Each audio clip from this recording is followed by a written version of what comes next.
Hello everybody, welcome back to the channel. Today I have for you another one of my quick tips. What I'm going to talk about for this episode and then also for some of the upcoming episodes is shot selection and some of the vocab that we use when we talk about shots. And the first one is one of the most common shots that you will throw when you're playing disc golf, and in my opinion, one of the most important ones. And being able to understand these different types of shots will really help you, and that is the hyzer.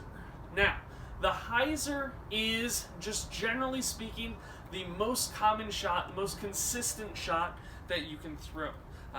But there is variation in the way that you can throw hyzer and the way that you can get the shot shape that you want.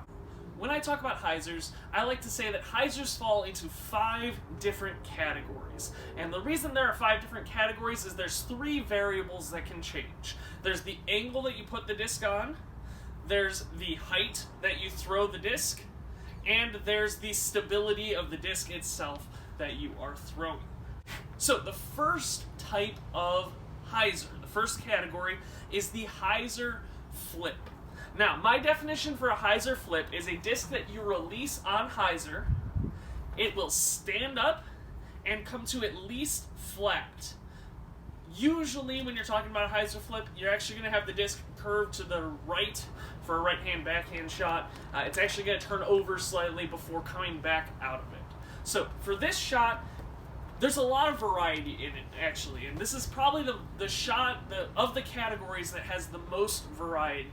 You could go with a very high Hyzer Flip and have a big Annie. You could go very low like you would through the woods trying to get a disc to stand up and hit an alleyway of some sort. There's a lot of ways that you can throw a Hyzer Flip. But a Hyzer Flip, anything you release on hyzer, you get it to stand up to flat, and usually get it to turn to the right a little bit.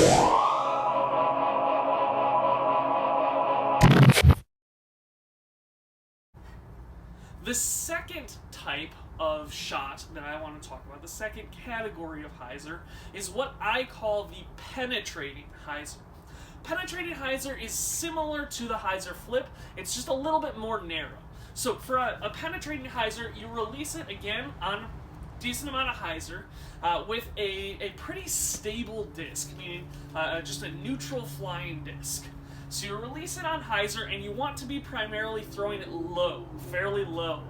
Really, for a hyzer, a penetrating hyzer, this type of shot, you don't really want much more than like 15 feet off the ground at its apex, because you're wanting to go for penetration forwards. That's kind of the main point of a penetrating hyzer. So you throw it on hyzer low, you get the disc to stand up to almost flat and carry straight for quite a while before it finally starts to lose speed and fades back to the left at the end of the flight.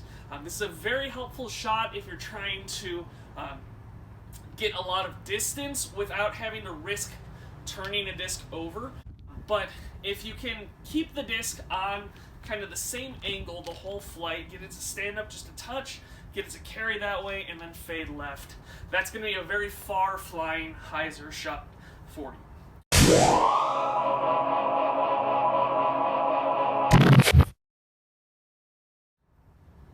So that's the penetrating hyzer. Next shot is somewhat similar to that, but with one variable change, and that is the height. And I call this a sweeping hyzer. So again, you take a fairly neutral flying disc, you release it on hyzer, but you want it to go pretty high, or at least a lot higher than a penetrating hyzer would. The objective with a sweeping hyzer is you want the disc to be, for the most part, carrying to the left for most of the flight. So when you release it, you want the disc to already start to move to the left and just continue to do that during the whole flight. This is very helpful if you're trying to get around a corner and get really far to the left. That's when you would want to pull out a sweeping hyzer.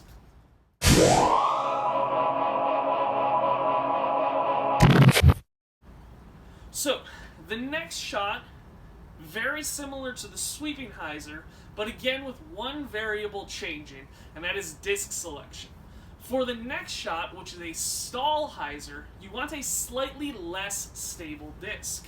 Again, you release it on slight hyzer, and you're releasing it somewhat high, going for more of a high flight on the disc. And what you want this for a stall hyzer, what you want it to do is you want it to stand up and be carrying kind of flat, but slightly nose up. So as it moves forward, it kind of reaches a point where it loses forward momentum, or most of its forward momentum, and at this point it stalls out and it falls to the left. This can be very valuable if you're really needing the disc to turn hard left at the end of the flight, but you don't have the room to kind of swing it out a lot to get the disc to carry left. So, stall hyzer, similar to a sweeping hyzer, just a slightly less stable disc.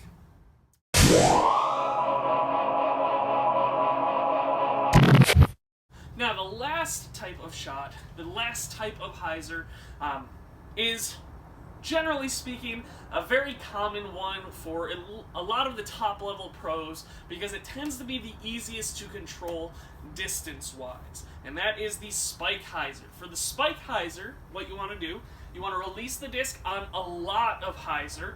You want an overstable disc, usually, and you're going to release it very high. What this is going to do is this will allow the disc to fly up, already on quite a bit of an angle, and then because of the overstability, it will turn to be almost vertical. So it'll go up, and then it'll come down. And this is very easy to control distance, but you're not going to get a ton of distance, generally speaking. It's fairly easy to control distance and accuracy, but with not being able to get as much distance as the other.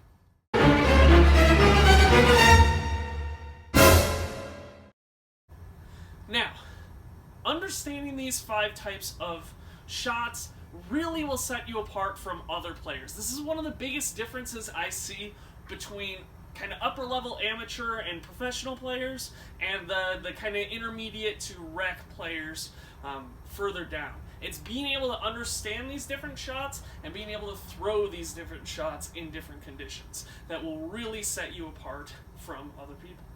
So, thank you for watching the video. Hope you liked it. Please like and subscribe, and please check out my sponsor, Plastic Addicts, for all your disc golf needs. Have a great day, and if you can, throw some discs.